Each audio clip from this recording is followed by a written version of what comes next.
Olá, Daniele, tudo bem? Seja bem-vinda. Olá, Tamires, Matheus, sejam muito bem-vindos à live. Bom ter vocês aqui. Tava até com saudade de vocês. A gente não teve live ontem, teve live só à noite na terça-feira. Oi, Luiz, tudo bem? Já tava com saudade, né? A gente acaba criando o hábito, é engraçado, de tanto a gente estar lá no mesmo horário, a gente vai se acostumando, né? Oi, Jéssica, tu vai falar com a Helena Garcia, que ela é minha amiga, ela é aluna do PJT, é muito bom ter ela com a gente hoje. Oi, Mari, tudo bem? Olha ela aí, tudo bem, Oi, Heleninha? Seja bem-vinda. tudo bem? Muito, tudo ótimo, maravilhoso. Primeiro quero te agradecer por você ter aceito o nosso convite, de estar aqui nessa live comigo hoje. É uma grande alegria ter você aqui comigo. Também queria muito te agradecer o convite, você, Micaela, Fábio, acabou de entrar aqui. Vocês são uns queridos, assim. Queria agradecer a atenção e o prestígio, né, por iniciar essa semana, esse projeto da semana de vocês com ex-alunos e atuais alunos. Muito bom. Exatamente, exatamente o que eu ia falar. Na verdade, hoje a gente começa com a Heleninha, justamente o projeto de trazer os alunos do PJT e os ex-alunos do PJT para debater com a gente, né? Afinal de contas, a gente acaba formando aí uma grande família. A gente está sempre, a gente entra no PJT e não sai nunca mais, né? Porque a gente está sempre falando, conversando, se encontrando. Isso faz parte e é muito bom Exatamente. ter começado esse projeto com você aqui. Na verdade, a gente vai estar falando com a Heleninha sobre, antes de mais nada, né? Helena Garcia, advogada, aluna do PJT ainda, é uma pessoa maravilhosa que adora direito tributário, que debate bastante, todas as turmas sempre debateu bastante, trouxe visões maravilhosas para a gente. E hoje ela vai trazer um tema muito prático, que é justamente a questão da fiança bancária, né, gente? É uma coisa bastante prática. E antes da gente falar exatamente, entrar no tema, eu queria falar um pouquinho com eles, Helena, da distinção entre suspensão da exigibilidade e suspensão da execução. Porque muitas vezes as pessoas fazem essa confusão. E eu acho que essa questão ela vai ser importante para os desdobramentos que a gente vai estar trazendo aqui. Né? Então, pessoal, eu queria fazer um quiz muito rápido para a gente poder dar uma aquecida com relação a esse tema. A suspensão da exigibilidade, ela é algo que ocorre até a execução ou ela pode ocorrer durante a execução? A ou B? A, ela ocorre até a execução. B, ela pode ocorrer durante a execução. O que vocês acham? Responde aí para mim. Enquanto isso, eu quero agradecer a presença e a continuidade de todas as pessoas aí que têm nos acompanhado cotidianamente. João, Luna, Jéssica, o Fábio que está aí, o Ernesto, que eu vi que entrou também. Então, agradecer a todos vocês por essa presença constante, porque esse trabalho que a gente está fazendo, na verdade, é para vocês. Né, Helena? Exatamente, exatamente. Cada um teve uma participação em ajudar a construir a live de hoje, hein, Micaela? Todo mundo ajudou, deu seu pitaco. Muito bom. Verdade. Ernesto é meu orientador, né? Então ele Pois foi é. importante. Não, Marcelo, você, menino, eu não tinha visto você entrar. Muito bom ter você aqui também. Muito bom ter o Cristiano Lombo, o Alexandre. Tô vendo aqui que a galera, o Caio, Lorena. E aí, quem é que vai responder para mim? Qual é a correlação? Suspensão da exigibilidade do crédito vai até a execução ou ela acontece na execução? O que vocês acham? Não é possível que ninguém ache nada. Oi, olha o Breno aí entrando. O Breno, depois que fez Instagram, Helena, ele tá em todas as lives, tá? Lorena tá aí também. Todo mundo prestigiando aqui. A galera animadíssima. Luana, muito bom. Bom, gente, tô vendo aqui que o pessoal travou na pergunta, então vou responder. Na verdade, quando a gente fala de suspensão... Ô, Daniel, obrigado. Você é um amigo querido. Quando a gente... Ah, Esperança aqui tá falando com você, tá? Salvador aqui. E o Ernesto está super É o meu orgulhoso de chefe. você. Mais do que razão, né? De estar orgulhoso. Mônica também está aí, Daniel. Bom, galera, seguinte, suspensão da exigibilidade do crédito tributário, a gente fala dela quando a gente ainda não entrou na execução. A vida normal do crédito tributário é Programa Almoçando com a Micaela, adorei. Outro dia me falaram que tem uma pessoa que segue a gente, que acompanha as lives, ela diz que ela faz o almoço dela ouvindo a nossa live. Eu fiquei tão feliz, cara. Muito legal isso, né? Mas Bom, eu já fiz isso. Enquanto vocês estavam falando aqui na live, eu estava preparando o almoço. Aí parava, dava um pitaco, escutava alguma coisa. Muito bom, isso é muito legal, cara. Fico feliz de saber, assim, que a gente está animando o pessoal, né? Nesse horário do almoço.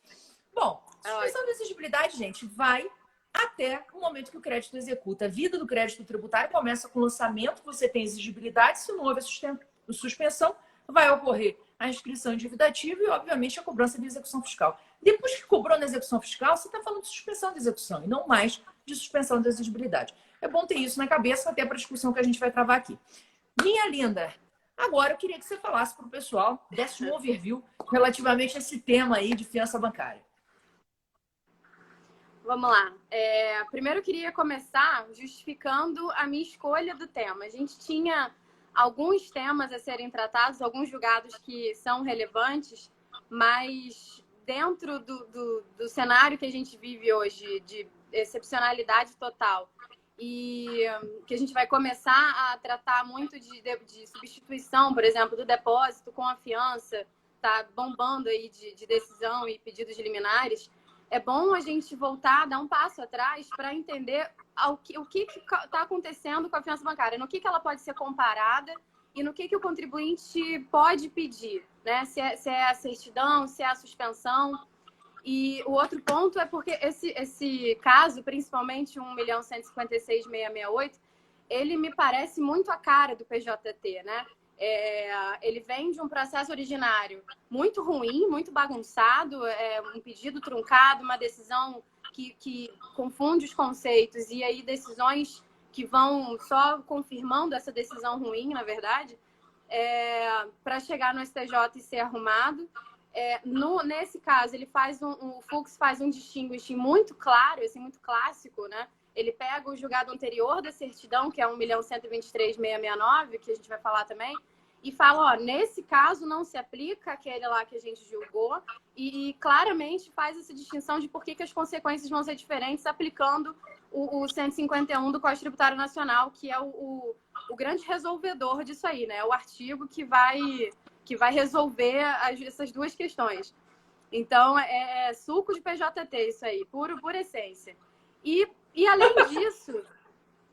além disso, formou um entendimento jurisprudencial que não está na letra da lei, que os tribunais, o contribuinte, o fisco, está todo mundo seguindo, né? Essa mistura, essa evolução da gente, não é evolução, na verdade, né? Porque um não é desenvolvimento do outro, mas essa mistura do civil law com common law que a gente vê tanto no PJT e na teoria dos precedentes, que chama atenção nesse julgado. Assim, eu achei muito interessante da gente tratar ele aqui hoje. Antes de entrar, você já falou aí da suspensão da exigibilidade, e é importante diferenciar o que é a suspensão da certidão, né? A certidão não impede, né, que seja exigido esse crédito, que seja juizada a execução fiscal. Ela é uma certidão de regularidade fiscal que vai te mostrar os débitos ali. Ela pode ser negativa se você não tiver nenhum crédito vencido. Pode ser positiva se esses créditos ali não estiverem tratados, ou pode ser positiva com efeitos de negativa, que é a situação da maioria das grandes e médias empresas hoje no Brasil, né? É difícil achar uma que tenha uma negativa pura, sem nenhuma pendência. E aí o Código Tributário Nacional, no 205 e no 206, quando trata dessas certidões, fala que a 205 é a negativa e a 206 é aquela que garante que, se o crédito não vencido for objeto de penhora ou algum caso de suspensão da exigibilidade, essa certidão positiva vai ter os mesmos efeitos da negativa. E essa certidão é usada para licitações, para contratos bancários, você precisa de um empréstimo e tal. Ela não necessariamente suspende, ela sozinha não suspende a exigibilidade, não tem muito a ver. E aí a gente fala de um momento que a gente costuma chamar do limbo, né? Acabou o processo administrativo, seu crédito está definitivamente constituído, e aí a Fazenda tem 5 anos para ajuizar a execução fiscal, colocando o contribuinte numa espécie de sem saber o que fazer, né? Aquele crédito existe, ele está ali na órbita, sem ser tratado, sem ter cobrança, sem ter discussão mais. Ele está definitivamente constituído, né? E sujando, entre aspas, a certidão do contribuinte. Então, se nesses 5 anos ele precisa participar de uma licitação ou precisa apresentar a certidão por qualquer motivo, normalmente se entra com uma medida cautelar, né? Hoje, aquela cautelar antecedente tem que depois complementar em 30 dias para poder ajuizar a ordinária, ou uma cautelar já dentro de uma ação ordinária, normalmente é uma anulatória, né? E aí se oferece uma penhora. Essa penhora pode ser um bem imóvel, pode ser um automóvel, pode ser um maquinário da fábrica, e aí começou a discussão, porque essa penhora pode vir por meio de fiança bancária. Aí a gente cai no nosso primeiro julgado, que é o RESP 1.123.669, que foi julgado em dezembro de 2009, pelo Fux também. E esse RESP, na verdade, ele só reiterou uma jurisprudência que vinha desde 2006 até 2010, de que é direito do contribuinte, a defesa do contribuinte, oferecer uma garantia antecipada como se penhora na execução fiscal fosse. Ela, por meio dessa ação cautelar, entra com uma ação cautelar, oferece essa garantia, essa penhora, para poder obter a certidão de regularidade fiscal. E aí foi-se muito discutido se a fiança bancária poderia ser equiparada à penhora para esses termos da certidão. Foi decidido, com base nesses tantos precedentes do STJ, que sim, que poderia ser equiparado à caução, porque não existe, pelo CPC também está no mesmo patamar, no mesmo inciso do depósito, é uma equivalência, né, da penhora para a certidão, que não tem nada a ver com a suspensão da exigibilidade. Então, pacificou esse entendimento por esse RESP 1.123.669 quanto à fiança bancária e a certidão de regularidade fiscal. Até aí estava tudo ok, sem problema. E aí a gente vem para o nosso principal, entre aspas, né, que é o 1.156.668, que foi quase um ano depois julgado. O pedido já começa esquisito. Assim, é uma ação cautelar incidental em anulatória, que pede a tutela antecipada puro sangue, né, que é aquela só com base no fumus boniuris e no periculum in mora, sem oferecimento de nenhuma garantia. E aí, com o pedido alternativo, sem oferecimento de nenhuma garantia que possibilitasse a suspensão da exigibilidade do crédito. E aí, com o pedido alternativo, aquela coisa do caso não entenda Vossa Excelência, que aceite a fiança bancária e conceda a liminar para possibilitar a emissão da certidão de regularidade fiscal, a positiva com efeitos negativos.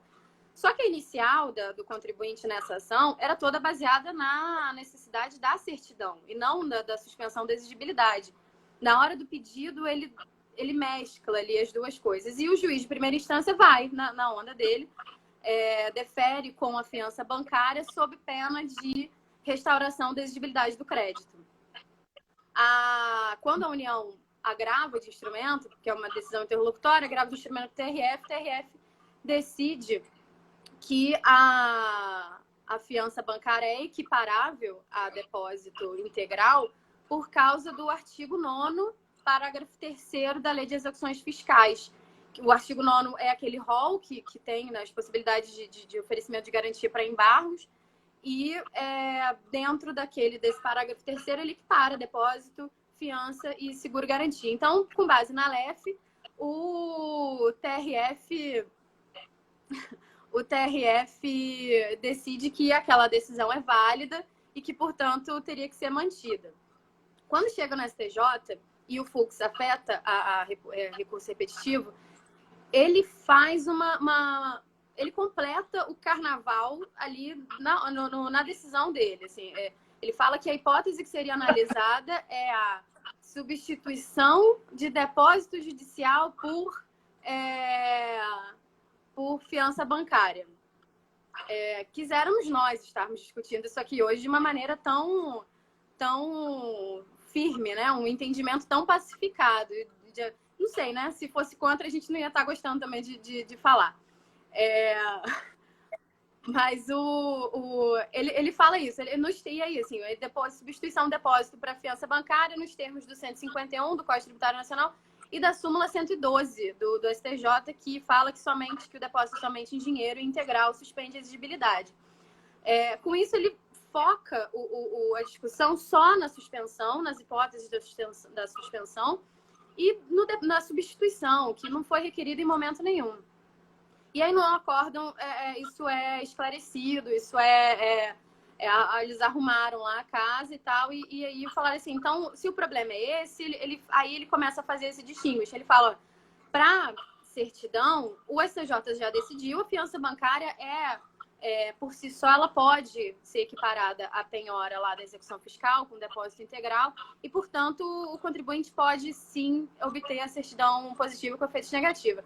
Agora, quando a gente fala de suspensão da exigibilidade do crédito, o cenário muda porque a gente tem o artigo 151 do Código Tributário Nacional, que tem um rol taxativo das hipóteses que suspendem a exigibilidade. Assim, apesar de ainda haver julgados, ainda haver entendimentos que não é taxativo, né? O STF decidiu antigamente, né? Que era, depois não era. Enfim, o STJ tem entendimento que é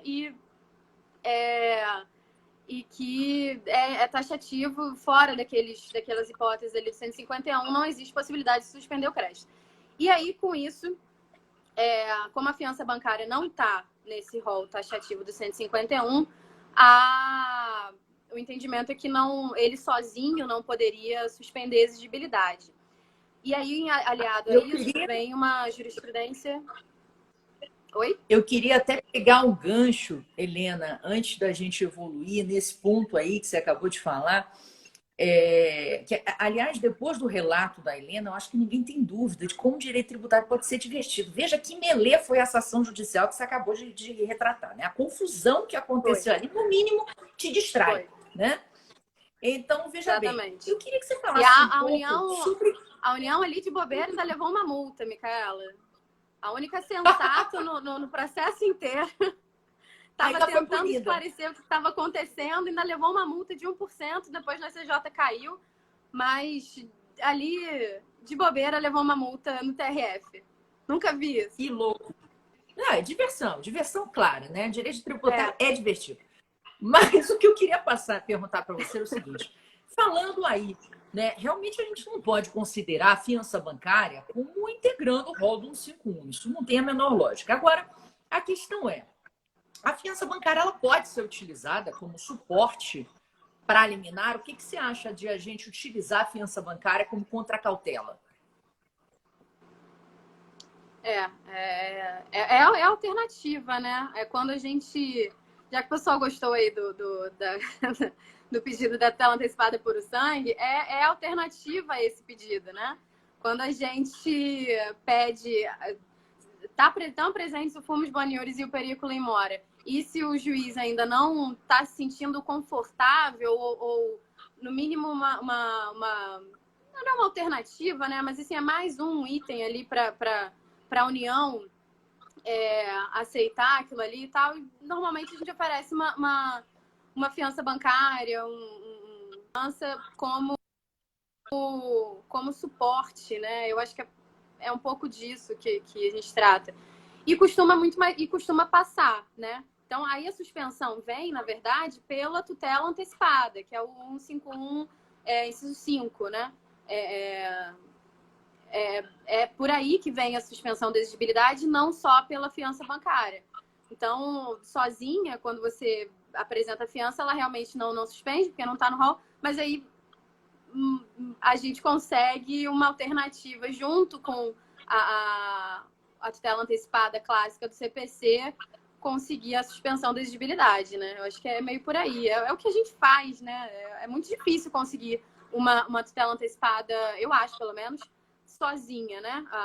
Só demonstrando o bom direito e o perigo da demora, num caso que o judiciário não quer assumir isso sozinho, não quer comprar esse barulho sozinho, a União tá ali, enorme, batendo na porta dele, né?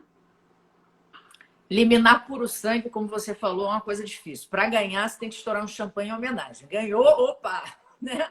E torcer para ela não cair, né? Não ter uma suspensão, não ter uma revisão e etc. Eu queria até que você estourar comentasse champanhe, mas não se empolgar muito na comemoração. Exatamente, de ter, né, aquela moderação e ficar ligado na hora, na tentativa de derrubar a decisão, né? Porque isso vai acontecer fatalmente.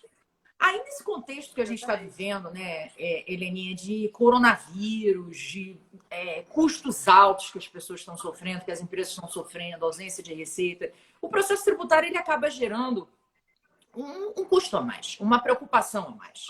E aí existe uma discussão muito grande que agora eu acho que ela vai ganhar muito mais reforço, que é com relação à questão da onerosidade do contribuinte, né? Você tinha até me comentado quando estava com interesse de fazer esse tema, de discutir esse tema na live, você mencionou um voto de Eliana Calmon que falava sobre esse assunto. Eu queria que você expusesse um pouquinho mais essa ideia.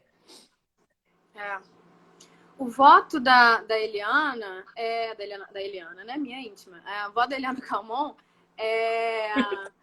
ele é muito superficial, na verdade. Assim, ele fala que ela entende que o 151 não é taxativo, então poderiam haver outras formas de suspensão do crédito.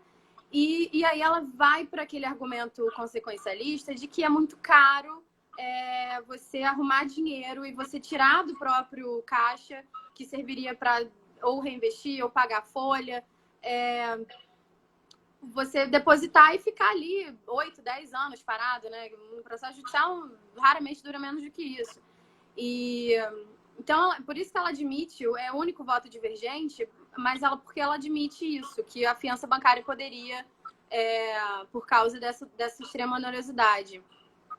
E aí estão vindo, né? Eu acho que já adiantando um pouco um assunto que vai bombar agora, já está, né, na verdade, é o pedido da substituição, né? E com base muito nesse argumento de que o depósito é caro, o depósito custa dinheiro, esse dinheiro poderia estar sendo utilizado em outras frentes, né? Para a sobrevivência da empresa, na verdade, e tá lá parado, depositado. Apesar de estar rendendo, né? Tá sendo atualizado só, na verdade, ele faz falta para o caixa, para o pagamento de despesas e tal. Por isso que a carta de fiança vem como... A carta de fiança e a fiança bancária mais ainda, né? Porque é mais barato que a carta de fiança, vem como uma grande alternativa, né? Ao depósito integral. Como é que você vê isso, Micaela? Tem mais experiência na área. Eu acho assim, cara, eu acho assim que é complicado. Porque a gente está vivendo um dilema que é dos dois lados, né? Esse período que a gente está vivendo hoje do coronavírus, na verdade, ele é impactante para o contribuinte e ele é impactante para o Estado. E o grande lance é de que quando a gente faz depósito judicial, de fato, esse dinheiro ele não fica na conta, ele vai para o Tesouro. Né? Quando a gente está falando aí, na União, isso é líquido e certo. Pela 9703, vai para o Tesouro usa 100% desse dinheiro. Agora, quando a gente fala de Estado e município, varia um pouco de acordo com a existência ou não daquele fundo que permite que eles usem pelo menos 70% que está depositado. Então, realmente, existe um interesse público muito forte, tá, em trabalhar a utilização desse capital e, obviamente, não querer essa substituição. Até porque esse dinheiro ele acaba sendo utilizado como receita, né? Vai para superávit, cumprimento e tal. Agora, se a gente fosse analisar, e aí eu tenho N ressalvas, tá, Eliana, relativamente a essa lei 9703, até porque eu acho que existe, e concordo com o Hugo de Brito, apesar da tese dele ter sido superada, isso para mim é uma cara de um empréstimo compulsório, disfarçado. Para mim, no mínimo, a União teria que remunerar pela utilização do capital, e essa remuneração não tem nada a ver com mero aplicação da Selic, que isso eu já teria se eu depositasse a União não usasse. Então, acho que seria uma questão paralela que a gente poderia pensar, né? E eu acho que é o seguinte, se a gente fosse ser muito purista, tá? E usando a própria Lei 6.830, a fiança está equiparada a depósito, que é o seguro garantia. Os três estão equiparados em termos de liquidez, né? Então, para mim, se eu fosse analisar apenas esse dispositivo, eu entendo que é plenamente viável, tá? A gente fazer essa substituição, existe uma equiparação. Se a gente não fosse visualizar a questão da perda pela utilização do recurso, na realidade não existe perda de liquidez nem de garantia do pagamento.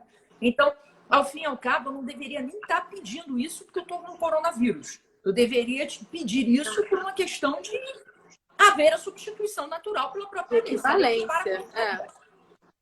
Né? Então, é uma equivalência, são todos líquidos. Então, desde que a fazenda aceite, porque aquela seguradora é boa, ou porque aquele banco está oferecendo aquela fiança, também são bons, ou seja, tem patrimônio, mostram que tem estofo, são regulares, não tem o porquê não aceitar e não fazer essa substituição. Então, acho que deveria. Mas, infelizmente, está dentro daquela lógica que a gente discute do processo, que você pode conseguir substituir agora, mas eles vão correr atrás loucamente para poder caçar essa decisão, para substituir, e basicamente por causa da questão da utilização do capital pelos entes. O que eu não sei se... E aí, Fala. Diga.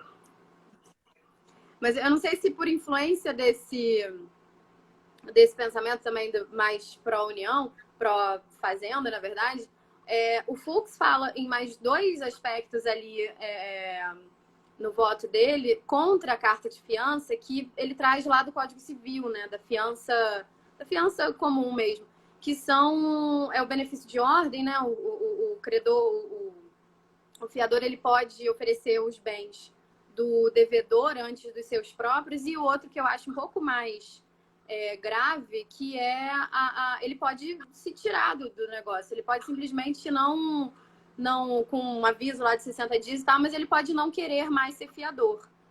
E aí eu acho que vem um certo risco, porque o depósito está ali, óbvio, tem toda a utilização do Tesouro da União e tal, mas o risco existe no momento que acho que a União não tem mais o controle sobre aquela fiança, ela não é parte naquele negócio contratual, então o risco dela não ser paga, o risco dela perder aquela garantia é mais alta, talvez. Talvez não, eu acho que mas enfim, e aí, além de todos esses argumentos da utilização do depósito.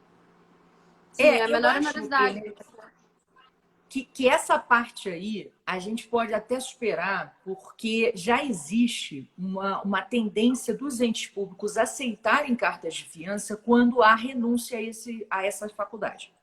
Então, os bancos, quando contratam, eles estão sendo obrigados a formatar uma garantia financeira que exclua o benefício de ordem e que também não aplique essa possibilidade de sair. Tá? E eu acho que é válido. A partir do momento que você regulamenta, e nisso eu acho louvável, por exemplo, a PGFN, diferentemente da PGE e da PGM, que elas não dão norte do que elas querem, fica muito mais fácil. Você vê a portaria lá. Inclusive, a própria Procuradoria Federal também já regulamentou os requisitos né, do que ela entende necessário para o fim de contratação de garantia financeira. Eu acho que isso nos ajuda muito. Primeiro, em termos de cotação, e em termos de segurança também. Se ele não quer com o seguro, ok, coloca lá. Se ele, na verdade, quer que seja feita uma exclusão da solidariedade, ou uma exclusão do benefício de ordem, ou uma exclusão da possibilidade de você se autolimitar, coloca lá. Se o contribuinte quiser contratar e achar que vale a pena pagar aquele preço, que obviamente vai ser muito mais em conta que você depositar integral, né? Por mais que você esteja falando aí de um rate de 5% em relação ao crédito, eu acho que já é um ganho, né, Helena? E aí é uma questão de você o seguro garantido é 1 a 2, né? Menor ainda. Seguro é muito baixo. Tem algumas empresas que conseguem 0,5, para você ter uma ideia. Caramba, então, assim, aí vale muito. E realmente, se a gente fosse pensar, porque também tem uma discussão mais macro de garantia, né? Que é justamente o seguinte: será que eu tenho que garantir a execução fiscal? Será que todo mundo teria que garantir a execução fiscal para embargar? O que você acha? Sim. Eu sinceramente não tenho uma opinião muito formada, assim, eu fico no debate também. Mas eu acho que cada vez mais os tribunais estão aceitando uma garantia parcial, por exemplo. A gente... dentro daquela lógica de que o valor depositado, o valor garantido não pode ser irrisório quanto ao crédito que está sendo cobrado, né? A gente tem um caso lá no escritório que o crédito era de R$800 mil, claramente o contribuinte tinha quitado tudo, tinha recolhido, tinha todos os comprovantes, a exceção de pré-executividade não passou, a gente teve que embargar. Só que a empresa já não tinha atividade nenhuma, não tinha ativo nenhum para dar em garantia. O sócio vendeu o carro dele particular e depositou o valor da venda. Só que o valor da venda era tipo 70 mil reais. O juiz de primeira instância negou, não conheceu e tal dos embargos de execução, porque a LEF fala que a garantia tem que ser integral, né? E aí no TRF caiu sob a relatoria do Ferreira Neves.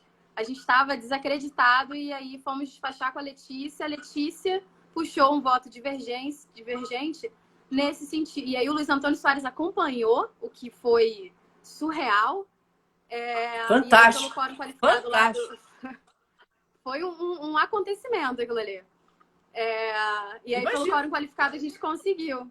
Mas ela se baseou, ela e ele, na verdade, ele reforçou o voto dela no sentido de que existia uma boa-fé ali, querendo comprovar, querendo discutir o crédito, e que o valor não era irrisório, não era R$ 1.000 depositado só para efeitos fiscais, ele, como a gente fala, dá valor à causa, mas era um valor significativo de um bem pessoal dos sócios, querendo discutir uma dívida. E aí veio sentença de embargos de execução, julgando procedente e desconstituindo crédito. Uma confusão muito formal, né?